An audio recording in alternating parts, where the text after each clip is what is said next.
मृद्विका के साथ आप सुन रहे हैं एक रोमांटिक स्टोरी सिर्फ पॉकेट एफएम पर।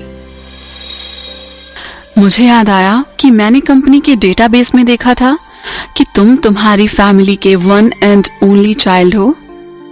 रणवीर अपने ऑफिस से सीधा अपने ऑफिस सूट में ही खन्ना फैमिली से मिलने आ गया था और वो सोच रहा था कि पता नहीं खन्ना फैमिली मुझे ऐसे ऑफिस सूट में देखकर क्या सोच रही होगी।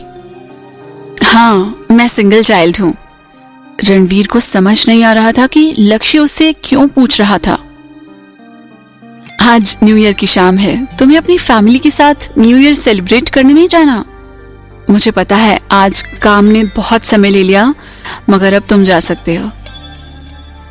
लक्ष्य ने अपने कप में चाय डालते हुए रणवीर से कहा। लक्ष्य ने कप को अपने लिप्स पर लगाते हुए चाय का सिप लिया। चाय इतनी गर्म थी कि उसके धुएं से लक्ष्य के ग्लासेस के लेंसेज धुंधले पड़ गए थे।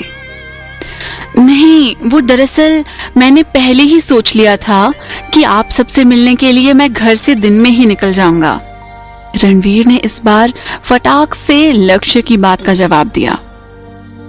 लक्ष्य का पूछना साफ जाहिर कर रहा था कि रणवीर खन्ना फैमिली से मिलने के लिए अपने खुद के पेरेंट्स को न्यू ईयर के दिन इग्नोर करके आ गया था। रणवीर का ऐसा बिहेवियर लक्ष्य को बिल्कुल अच्छा नहीं लगा और वो फिर से रणवीर को इग्नोर करने लगा। तभी दादाजी ने रणवीर से उसकी फैमिली के बैकग्राउंड के बारे में पूछा, जिसका रणवीर ने बड़े ही ऑनेस्टी के साथ जवाब दिया, क्योंकि वो जानता था कि खन्ना फैमिली के लिए उसकी फैमिली के बारे में इन्वेस्टिगेट करना कोई बड़ी बात नहीं थी। दादी ने रणवीर को लंच करने के लिए कहा और फिर बाकी सब भी लंच करने के लिए डाइनिंग टेबल पर बैठे। लंच के दौरान भी लक्ष्य रणवीर को इग्नोर ही कर रहा था और सिर्फ थोड़ी बहुत अपने दादाजी से बात कर रहा था। तभी डाइनिंग टेबल पर तरुण के पास बैठा छोटा सा ऋषु सिर्फ मीट खा रहा था और वेजिटेबल्स को साइड में कर रहा था। तभी तरुण ऋषु को डांटते हुए बोला, तुम सिर्फ मीट मत खाओ, सब्जियों को अलग करके खाना खाना बंद करो। अपने बड़े भाई को देखो, इसने भी अपने लिए लड़की पसंद कर ली है तरुण, और तुम हो कि अभी तक शादी नहीं कर रहे हो। ऋषु को माँ की जरूरत है। दादी ने इतने गुस्से में तरुण से कहा कि मानो अगर किसी के देखने से ही इंसान मर जाया करते तो अभी तरुण जिंदा नहीं होता। तरुण चुप होकर बिना कुछ कहे दादी की बातों को इग्नोर कर खाना खाने पर फोकस करता रहा। वैसे इस बात पर कहा जाए तो खाने की टेबल पर एक बच्चे के खाने का बर्ताव पुराने मैटर्स को फिर ताजा कर देता है। लक्ष्य का इन सब बातों पर कोई ध्यान नहीं था। लंच खत्म होते ही रणवीर नेहा को प्यार से देखते हुए बाय कहता है और पूरी फैमिली को ग्रीट करते हुए घर चला जाता है। ऋषु ने अपनी आइसक्रीम खाते हुए लक्ष्य को देखा और फिर वॉशरूम भाग गया। लक्ष्य भी अपनी आईब्रो ऊपर करते हुए ऋषु के पीछे भागा। क्या हुआ? लक्ष्य ऋषु से पूछता है। बड़े पापा, क्या आप भूल गए अपना प्रॉमिस? ऋषु ने अपनी गीली और चिपचिपी हथेली के साथ बोला। आपने तो कहा था कि आप मुझे रेड वाली कैंडी के 2 बड़े वाले पैकेट देंगे अगर मैं रणवीर अंकल के साथ अच्छा बिहेव नहीं करूंगा तो। आज न्यू ईयर है और आज के दिन यहाँ दुकानें बंद हैं, मगर कोई बात नहीं, कल मैं तुम्हें दूंगा 2 बड़े वाले पैकेट, ठीक है? मुझे तो वो छोटा भीम वाला टॉय कितना पसंद था, मगर आपकी वजह से वो मैं नहीं ले पाया, ऋषु ने मायूस होकर कहा। लक्ष्य ने अपनी पॉकेट में से वॉलेट निकालकर ऋषु को कुछ पैसे दिए और कहा, मायूस मत हो, ये ले तू, अपने आप खरीद लेना टॉय, ठीक है? ऋषु इस बात पर बहुत खुश हुआ और अपने मुंह में पूरी आइसक्रीम रखकर अपने गीले और चिपचिपे हाथों से लक्ष्य के हाथ से पैसे लिए और अपनी पॉकेट में डाल लिए। थैंक यू सो मच बड़े पापा, बड़ी ही खुशी के साथ ऋषु ने लक्ष्य को कहा। ऋषु खुशी के मारे झूमते हुए भागा जैसे कि कोई बारिश में नाचता हुआ मोर।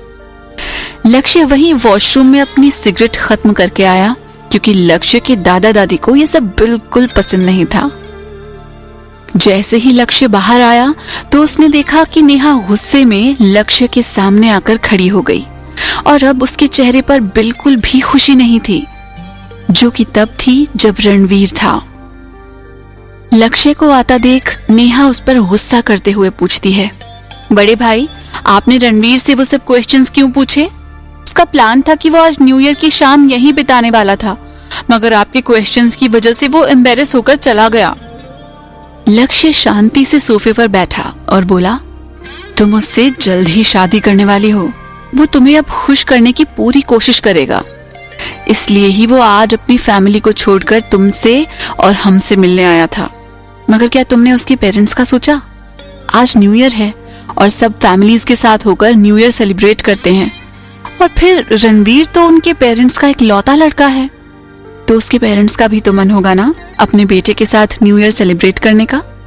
लक्ष्य कहता है, मुझे पता है कि तुम अपनी फैमिली की रेपुटेशन के बारे में सोच रही हो, और रणवीर के यहाँ न्यू ईयर सेलिब्रेट करने से रणवीर के पेरेंट्स मना भी नहीं करेंगे। मगर तुम्हें लगता है कि यह हमेशा पॉसिबल है? अगर तुम्हारी रणवीर से शादी हो जाएगी और फिर तुम उसकी फैमिली को ऐसे ट्रीट करोगी तो रणवीर तुमसे परेशान हो जाएगा और फिर तुम्हें पसंद नहीं करेगा। और हाँ, एक बार अगर रणवीर हमारी फैमिली में आ गया तो वो सिर्फ एक मैनेजर नहीं होगा। जहां उसने अपने दम पर इतनी रैंक्स और पोजीशन हासिल की है खन्ना प्रॉपर्टीज में, वहीं हमारी फैमिली में एंटर करने के बाद वो हमसे और एहसान नहीं लेना चाहेगा और फिर कहीं और अपॉर्चुनिटीज ढूंढेगा। तो फिर तुम उसे कैसे रोक पाओगी? एक बात और, जब रणवीर की तुमसे शादी होगी तो वो मैनेजर से ज्यादा इस घर का दामाद होगा, और एक आदमी के लिए उसकी ईगो और प्राइड बहुत ज्यादा इंपॉर्टेंट होती है। वो हमारे बिजनेस की पोजीशन और पावर छोड़कर हमारे बिजनेस से निकलने की कोशिश करेगा। इस कहानी में आगे क्या होगा जानने के लिए सुनते रहिए पॉकेट FM।